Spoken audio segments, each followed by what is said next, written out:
Journée internationale Nelson Mandela, 18 juillet.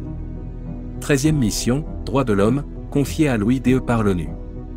L'OIDE rejoint l'ONU dans son programme de lutte contre la pauvreté, le racisme et la discrimination. L'OIDE soutient et finance les actions pour les droits de l'homme, qui sont les droits inaliénables de tous les êtres humains, sans distinction de race, de sexe, de nationalité, d'origine ethnique, de langue, de religion ou de toute autre situation.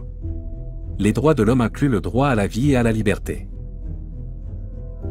En 1943, Nelson Mandela rejoint le Congrès national africain et propose des idées non violentes pour lutter contre l'apartheid. Il organise des manifestations pour dénoncer les lois racistes, mais le gouvernement refuse de l'écouter et met en place un système encore plus dur contre les Noirs. Face à cette politique terrible, Mandela se lance alors dans la lutte armée.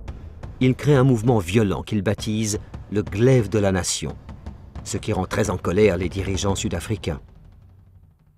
En 1964, Nelson Mandela se fait emprisonner à la suite d'une manifestation. Il y restera 27 ans.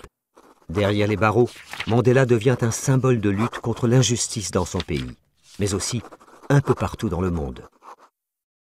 Le combat de Mandela pousse peu à peu les habitants du pays à se révolter.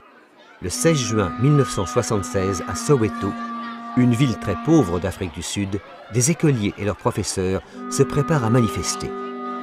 Ils veulent protester contre une loi qui impose l'étude de l'afrikaans, la langue des Blancs, dans toutes les écoles noires. Un immense défilé se dirige vers le grand stade de Soweto. La police est vite débordée, des coups de feu sont tirés et des centaines de manifestants sont tués. Le 2 février 1990, le nouveau président d'Afrique du Sud, M. de Klerk, fait un discours qui change l'histoire du pays. À la surprise générale, il annonce qu'il va libérer Nelson Mandela. Après 27 années de prison, Nelson est enfin libre. Des milliers de personnes se pressent pour célébrer sa libération. Il y a tellement de monde dans les rues du Cap que Mandela peine à se rendre au centre-ville. Un de ses amis lui dit en souriant « La foule pourrait bien vous étouffer d'amour ». En décembre 1993, Mandela reçoit le prix Nobel de la paix à Oslo en Norvège. Il est accompagné par celui qui avait annoncé sa libération, le dernier président blanc d'Afrique du Sud, M. de Klerk. Ensemble, ils ont mis fin à l'apartheid, puis formé le premier gouvernement multiracial du pays.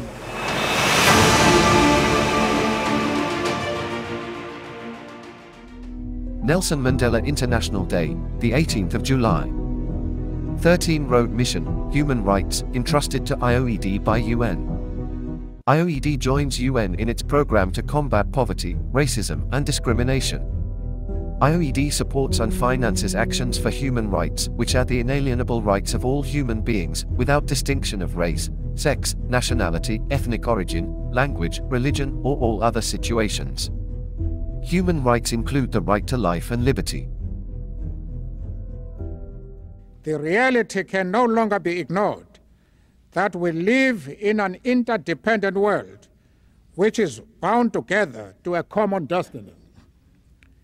The very response of the international community to the challenge of apartheid confirmed this very point that we all understood, that as long as apartheid existed in South Africa, so long would the whole of humanity feel demeaned and degraded.